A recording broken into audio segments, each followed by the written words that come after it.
What significance does Buddhism have to offer us as a species?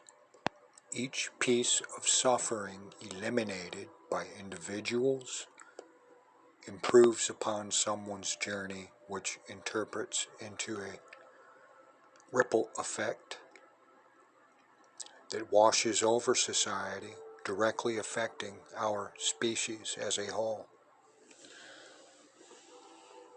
We are not alone in our physical existence.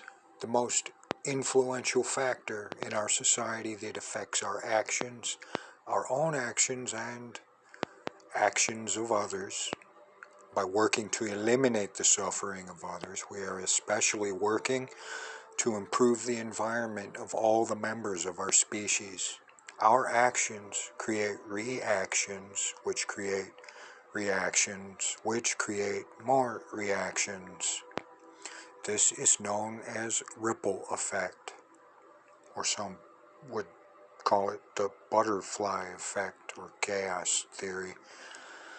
The idea of working to relieve the suffering of ourselves as well as the suffering of others is not just a case of taking an action that helps one person, but rather it is an action that ripples through the social fabric of our species.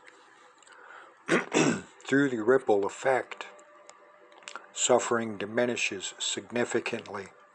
The more people work to eliminate their own suffering and the suffering of others, there are natural events which are difficult to control at this point.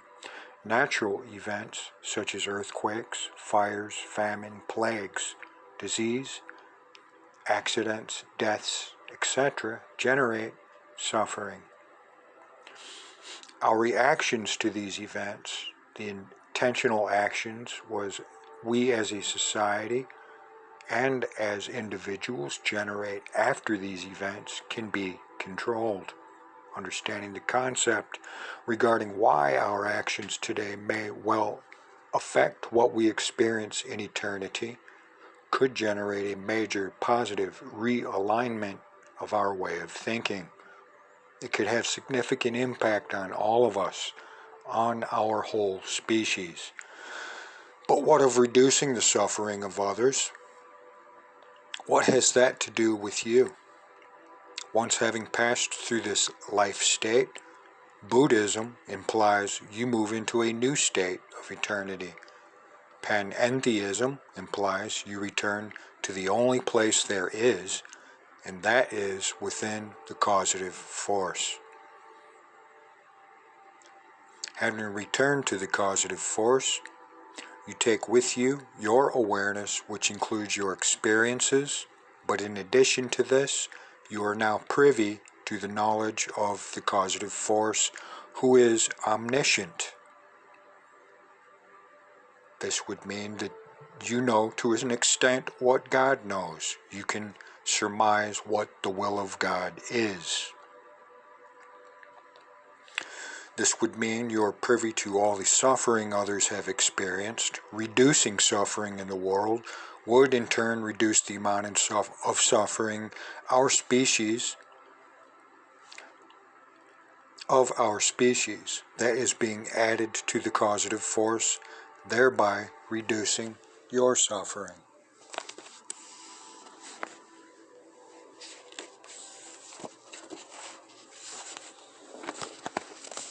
So the reduction of suffering are good ripples.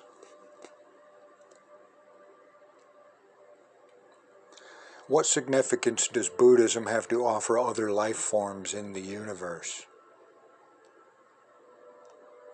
Buddhism does not imply it is earthly suffering which is unacceptable. Rather, it is all suffering that is to be addressed. We cannot say for sure, but the concept of suffering does not appear to be unique to our species and our planet.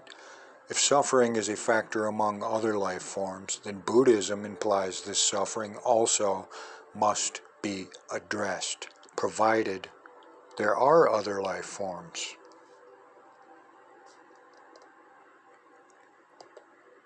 What new perspective of significance would stimulate the motivation needed to increase the effort we put in our attempt to reduce suffering.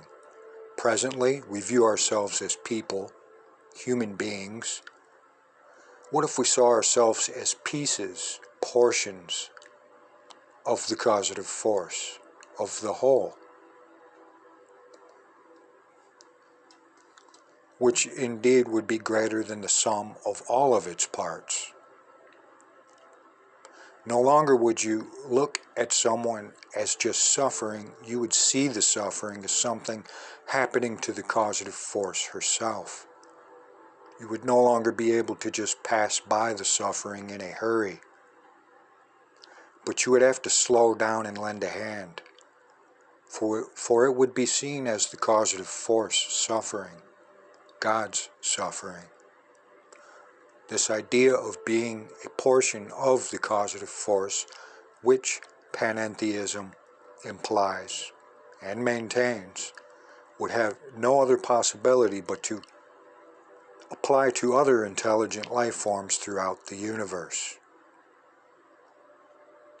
If the causative force is truly omnipresent, all-present, there would be nowhere else for other life forms to exist but within the causative force.